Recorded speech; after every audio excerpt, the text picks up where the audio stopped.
नमस्कार, India voice देख रहे हैं आप। मैं हूं आपके साथ रिया डंगवाल। बुलेटिन की शुरुआत करेंगे बड़ी खबर के साथ, लेकिन उससे पहले 4 बजे की 4 बड़ी खबरों से आपको रूबरू करवा दें, जहां पहली तस्वीर आपकी टीवी स्क्रीन पर आपको दिखा दें कि जिसमें यूपी से है, जहां मोहन भागवत से मुलाकात करेंगे मुख्यमंत्री योगी आदित्यनाथ। तो ये बड़ी तस्वीरें आपको दिखा रहे हैं। 4 बजे की 4 बड़ी खबरें।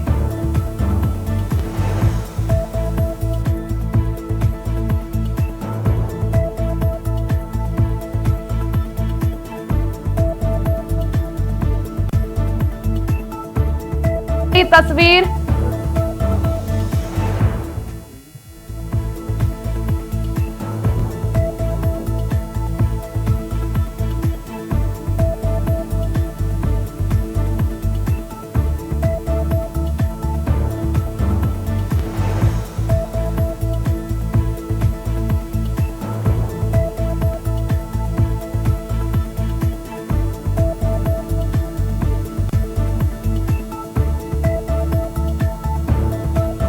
तो ये 4 बजे की 4 बड़ी खबरें आपको बता दें, जिसमें पहली खबर 4 तस्वीरें आपको आपकी टीवी स्क्रीन पर दिखा रहे हैं। पहली खबर है यूपी से, जहां मोहन भागवत से मुलाकात करेंगे मुख्यमंत्री योगी आदित्यनाथ। वहीं दूसरी खबर है संगीत सोम और संजीव बालियान के बीच विवाद की। बता दें कि संगीत सोम और संजीव बालियान के बीच का विवाद गहराता जा रहा है। वहीं यूपी बीजेपी अध्यक्ष भूपेंद्र सिंह चौधरी का बयान सामने आया है। तो वहीं चौथी खबर है नीट से जुड़े विवाद की, क्योंकि नीट से जुड़ा विवाद भी आगे बढ़ता जा रहा है। सुप्रीम कोर्ट के हस्तक्षेप के बाद काउंसलिंग रद्द नहीं होगी, ऐसा सुप्रीम कोर्ट ने साफ तौर पर कह दिया है। तो 4 बजे की 4 बड़ी खबरें आपको बता दें।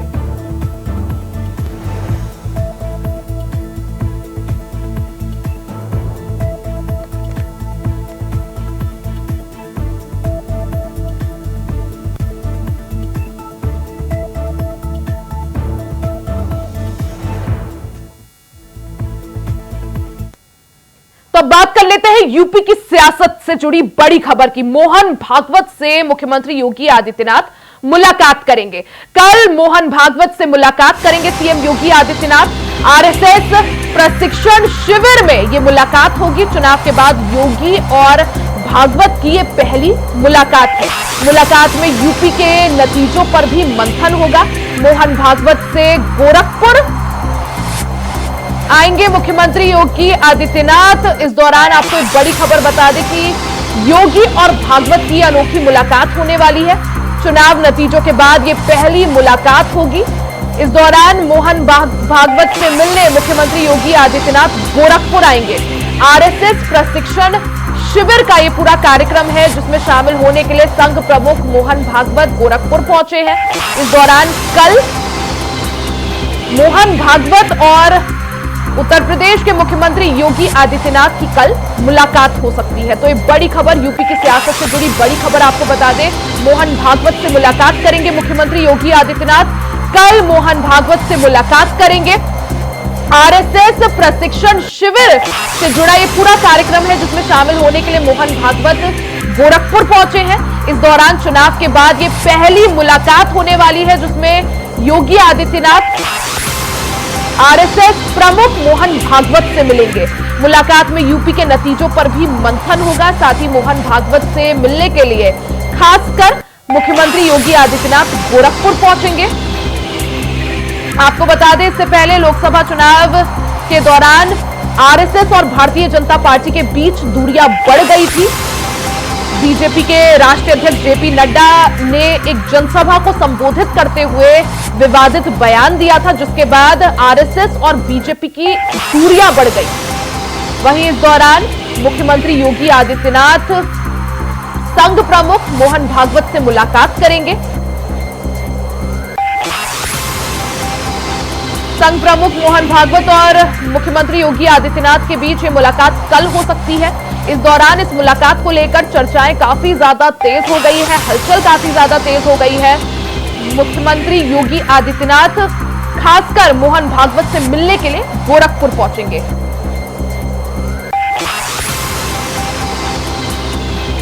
आपको बता दें कि आरएसएस और बीजेपी के बीच बढ़ती हुई दूरियों को कम करने के लिए मुलाकात काफी अहम और महत्वपूर्ण मानी जा रही है। साथ ही इस मुलाकात के दौरान मुख्यमंत्री योगी आदित्यनाथ और संघ प्रमुख मोहन भागवत के बीच यूपी में जिस तरह से भारतीय जनता पार्टी का प्रदर्शन रहा, चुनाव परिणाम जिस तरह से रहा, उसको लेकर भी मंथन और चिंतन किया जाएगा।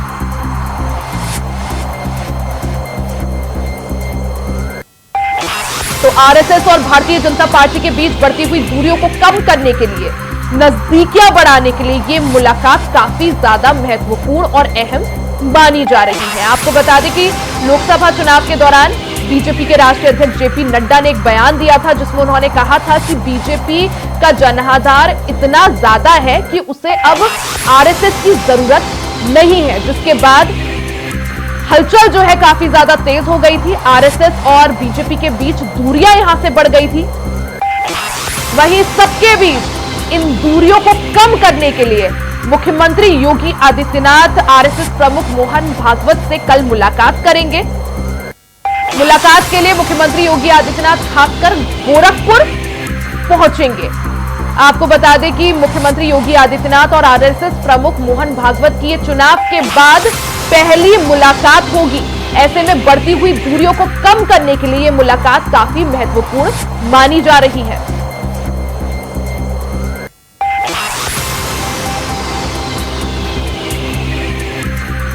ज्यादा जानकारी के लिए गोरखपुर से संवाददाता अवनीश मणि त्रिपाठी का रुख कर लेते हैं।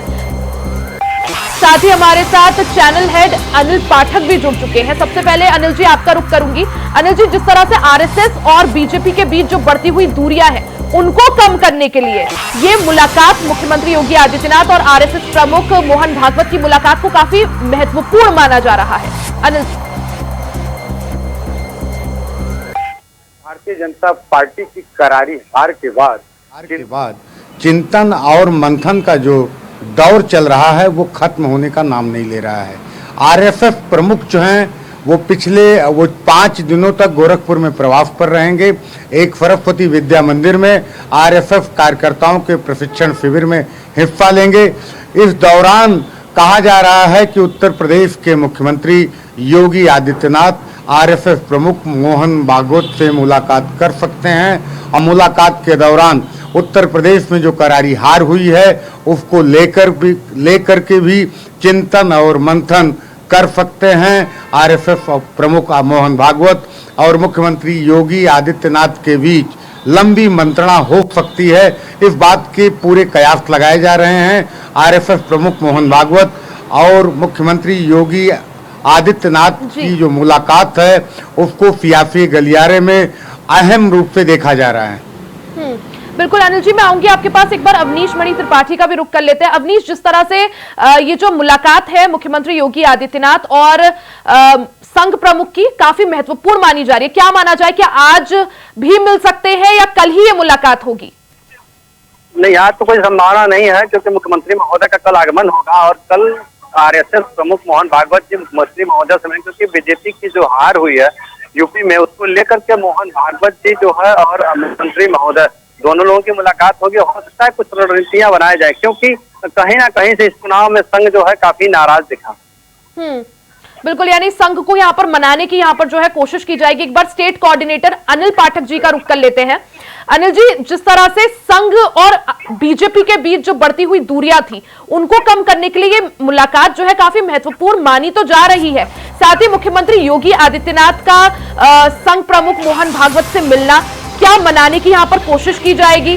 जिस तरह से हमने देखा बयानबाजी का जो दौर चला, पहले जेपी नड्डा ने कुछ बयान दिया, उसके बाद संघ की तरफ से बयान आए, और क्या माना जाए संघ की जो नाराजगी थी, क्या उसका खामियाजा बीजेपी को यहाँ पर उठाना पड़ा चुनाव में? बेशक्रिया जिस तरह से जेपी नड्डा का बयान आया था आरएसएस को लेकर, उसके बाद अभी हाल फिलहाल में आरएसएस के बड़े कद्दावर पदाधिकारी हैं इंद्रेश कुमार, उनका बयान आया है कि भारतीय जनता पार्टी की जो हार हुई है वो अहंकार के कारण हुई है। कहीं न कहीं इंद्रेश कुमार ने प्रधानमंत्री नरेंद्र मोदी पर निशाना साधा है, डेंट करने की उन्हें कोशिश की है। वहीं अगर हम बात करें इधर मोहन भागवत और योगी आदित्यनाथ की मुलाकात, इसको भी अहम रूप से देखा जा रहा है, क्योंकि भारतीय जनता पार्टी की जो करारी हार हुई है वो खासकर उत्तर प्रदेश में हुई है और उसकी जवाबदेही सीधे तौर पर मुख्यमंत्री योगी आदित्यनाथ की ही बनती है। तो इस लिहाज से इस मुलाकात को अहम रूप से देखा जा रहा है। पुरानी जो परिणाम आए हैं उस पर चिंतन होगा, मंथन होने की बात कही जा रही है। वहीं 2027 के विधानसभा चुनाव में जो चैलेंज होगा उसको लेकर के रणनीति की भी चर्चा कही जा रही है। जिस तरह से अनिल जी हमने देखा कि 2024 लोकसभा चुनाव में सबसे ज्यादा झटका भारतीय जनता पार्टी को यूपी में ही लगा। महज 80 में से 33 सीटों पर बीजेपी सिमट कर रह गई। बीजेपी से काफी ज्यादा हद तक प्रदर्शन अच्छा समाजवादी पार्टी का दिखा। ऐसे में जो करारी हार या जो एक झटका बीजेपी को यूपी में लगा, उसको लेकर यहां पर मंथन, साथ ही आगे जो रणनीति बनाई जाएगी उसको लेकर चर्चा। उस लिहाज से अगर 2027 के लिहाज से या आगे जितने भी यूपी में चुनाव आएंगे उसमें बीजेपी को ऐसा सामना ना करना पड़े, ऐसे नतीजे ना देखने पड़े, उसके लिए ये मुलाकात कितनी महत्वपूर्ण?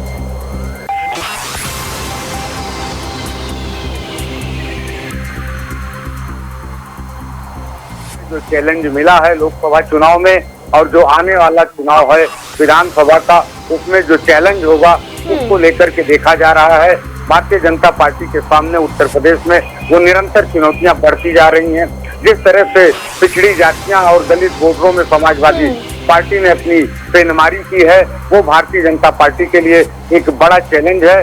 और इस चैलेंज को किस तरह से जवाब दिया जाए, इसको लेकर के अब आरएसएस और मुख्यमंत्री योगी आदित्यनाथ ये रणनीति बना सकते हैं और 27 को लेकर के वो एक साझा समझौते के तहत जीत की तरफ रणनीति बनाते हुए नजर आ सकते हैं। बिल्कुल, यानी पूरी तरह से जो है कोशिश यहां पर यही की जाएगी कि आरएसएस को मनाया जा सके, संघ प्रमुख मोहन भागवत को मनाया जा सके, और इसी वजह से ये जो मुलाकात है इस पर सभी की निगाहें रहेंगी। अनिल जी, आपका बहुत बहुत शुक्रिया जानकारी के लिए। अवनीश मणि त्रिपाठी, आपका भी बहुत बहुत शुक्रिया जानकारी के लिए।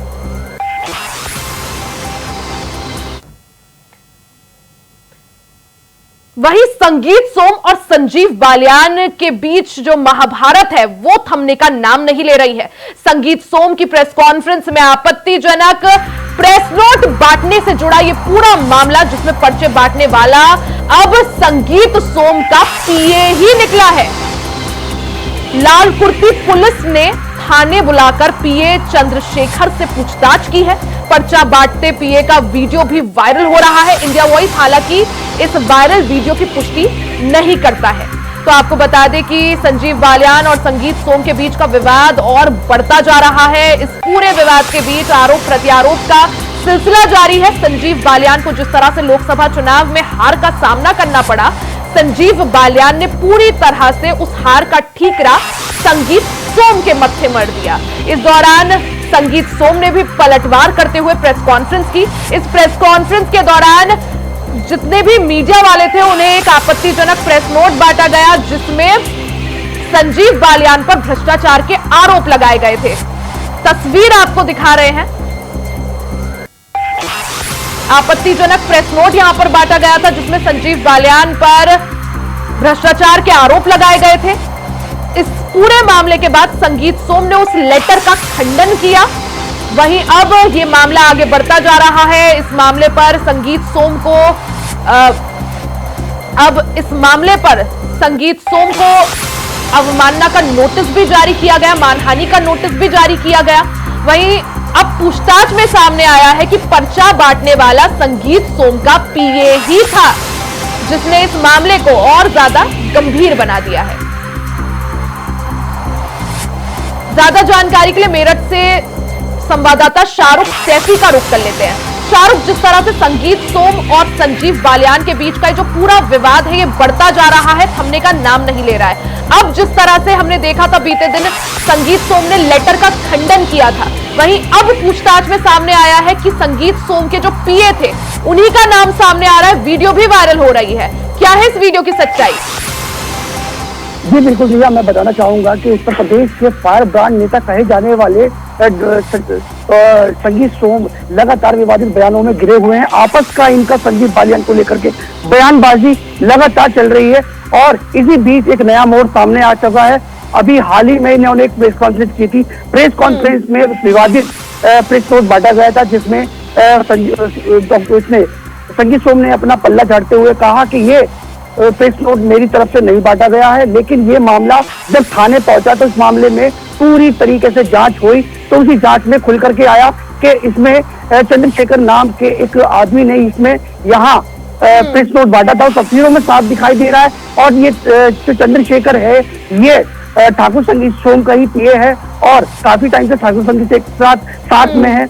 और वहीं हम बात करें संजीव बालियान की तो संजीव बालियान भी लगातार आरोप पर आरोप लगाए जा रहे हैं। इसी बीच में एक मामला और सामने आ जाता है कि इसमें हरियाणा के रहने वाले संजीव शेरावत ने संगीत सोम पर 10 करोड़ रुपए का मानहानि नोटिस भी जारी किया है।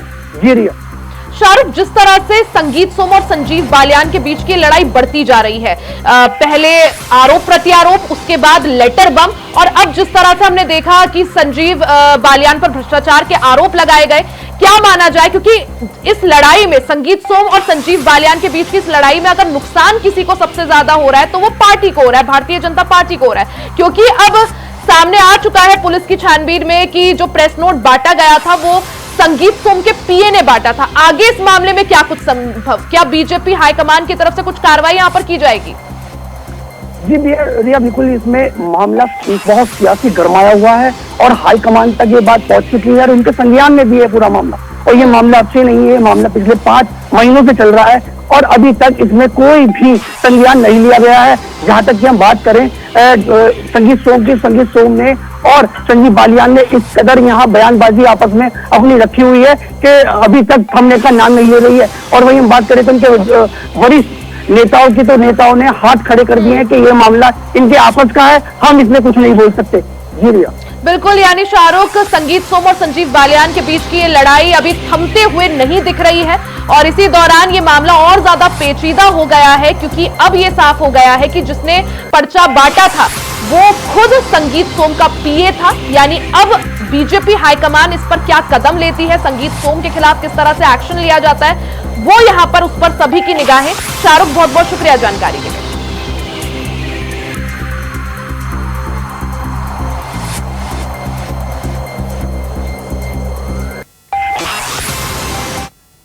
वहीं लखनऊ से बड़ी खबर आपको बता दें, भारतीय जनता पार्टी के अध्यक्ष, यूपी के अध्यक्ष भूपेंद्र सिंह चौधरी का बड़ा बयान सामने आया है। लोकसभा चुनाव परिणाम हम स्वीकार करते हैं, ऐसा भूपेंद्र सिंह चौधरी का कहना है। हम अपनी विचारधारा पर काम करते हैं। बीजेपी एक राष्ट्रीय पार्टी है, टीम बनाकर प्रदेश की हारी सीटों पर चर्चा होगी, किन कारणों से नुकसान हुआ है उस पर रिपोर्ट बनाई जाएगी। तो ये बड़ी खबर आपको बता दें, भारतीय जनता पार्टी के यूपी के अध्यक्ष भूपेंद्र सिंह चौधरी का बयान सामने आया। तो यूपी में बीजेपी को जिस तरह से परिणाम सामने आया था लोकसभा चुनाव में, बीजेपी को तगड़ा झटका लगा था, उस पर अब यूपी बीजेपी अध्यक्ष भूपेंद्र सिंह चौधरी का बड़ा बयान सामने आया है।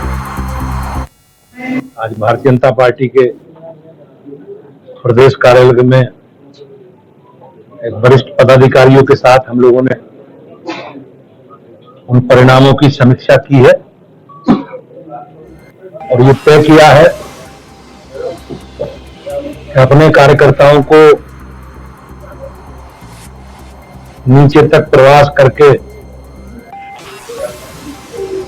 और हमारे संगठन के लोगों से अलग अलग प्रकार की बैठकें करके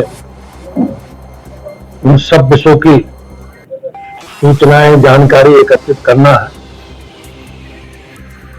जिनके कारण राजनीतिक परिणाम हमारे पक्ष में नहीं आए। भारतीय जनता पार्टी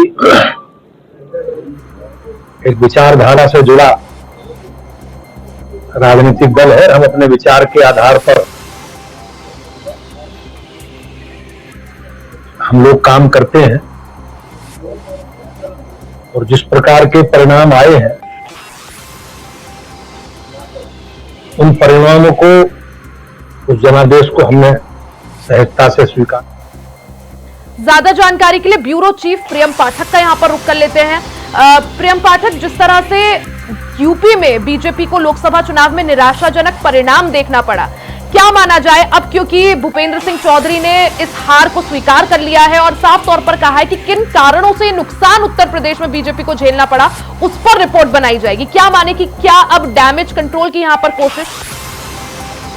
और यह देखिए सभी चुनाव के बाद में बीजेपी मंथन करती है और वहां पर जीत के कारण और हार के कारणों का जो है उस पर विश्लेषण किया जाता है। ठीक इसी तरीके से जब 2024 लोकसभा का चुनाव अब संपन्न हुआ है और उसमें जो नतीजे आए, हालांकि जरूर वो नतीजे बीजेपी की कहीं ना कहीं कह सकते हैं कि अनुकूल नहीं रहे या जो उसको उम्मीद थी उसके अनुरूप नहीं रहे हैं, और यही वजह है कि अब उसको लेकर मंथन किया जा रहा है कि आखिर क्या वजह रही है कि क्यों तमाम कोशिशों के बावजूद भी बीजेपी को इस तरीके से उत्तर प्रदेश के अंदर हार का सामना अधिक से अधिक सीटों पर करना पड़ा है। वो सीटें जो बीजेपी का गढ़ कही जाती रही हैं, जिन पर बीजेपी की दावेदारी काफी मजबूत मानी जा रही थी, समीकरणों के लिहाज से भी अगर आप देखें तो जो सीटें थी वो काफी हद तक सीटें जो थी वो बीजेपी के पक्ष में थी, माहौल बीजेपी के पक्ष में था।